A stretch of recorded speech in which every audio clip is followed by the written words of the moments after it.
Fantastic.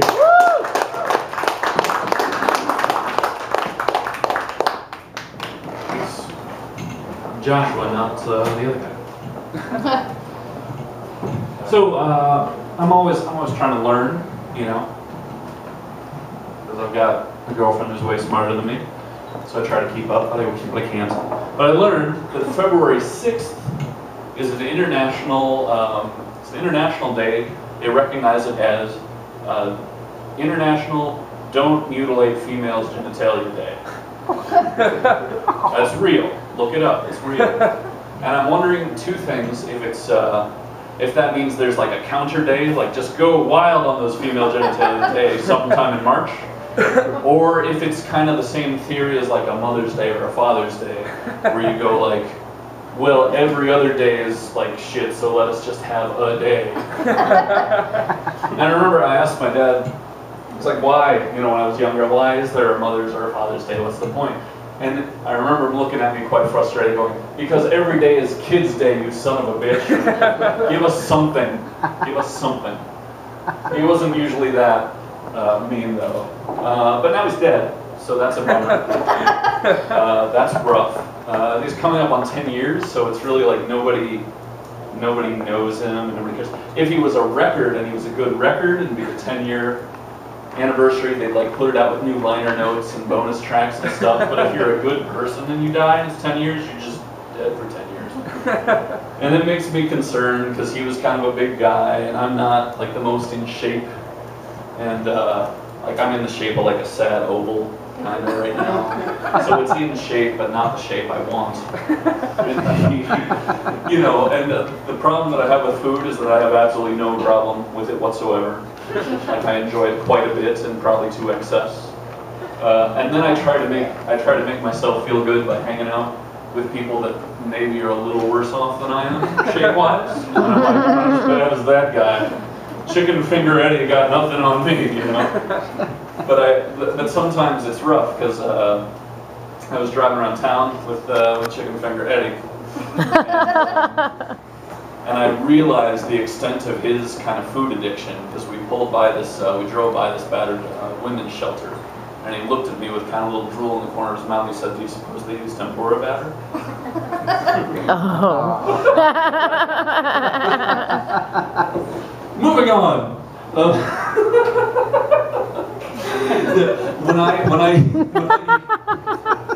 When I eat Subway, I get really nostalgic for the times right before I ate it, as I feel sick to my stomach after eating that horrible, horrible shit.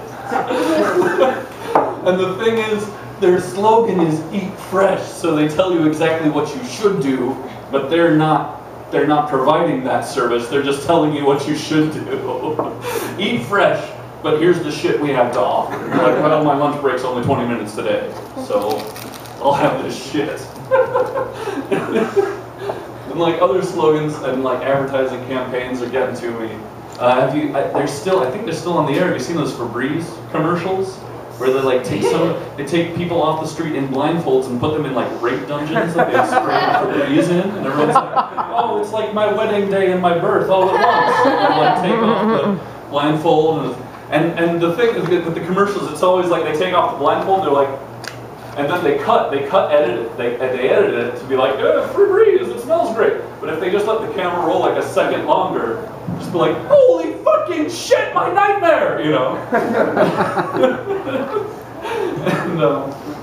And then there's the Hanes thing that's still freaking me out. Like I was thinking about that, and they got the cute song, "The Way Do We Get Our Hands on You," and it's cute.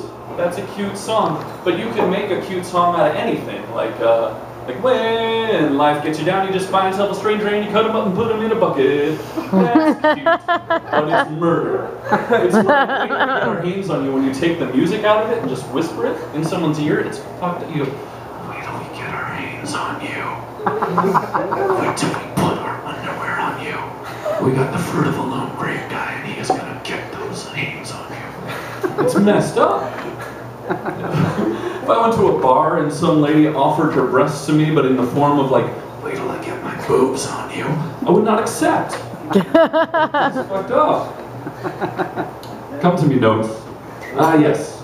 if I'm ever gonna get healthy, I would think like a good incentive would be to be like, you know, dating someone, because then you're like, and they'd be like, ah, you were out of shape, and then ah. So my friend set me up on a blind date, and I went on a blind date. It wasn't so great. I came back. He was like, hey, did you feel any chemistry? And I was like, no, I kind of felt more algebra.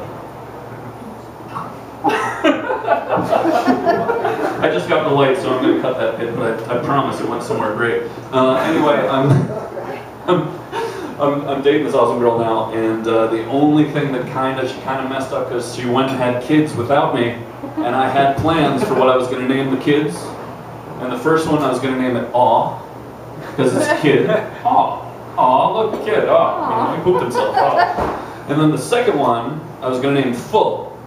And then that way, when I ever got pissed at him, I'd be like, awful, get over here. Or I could go the other way and be like, flaw, flaw, awful.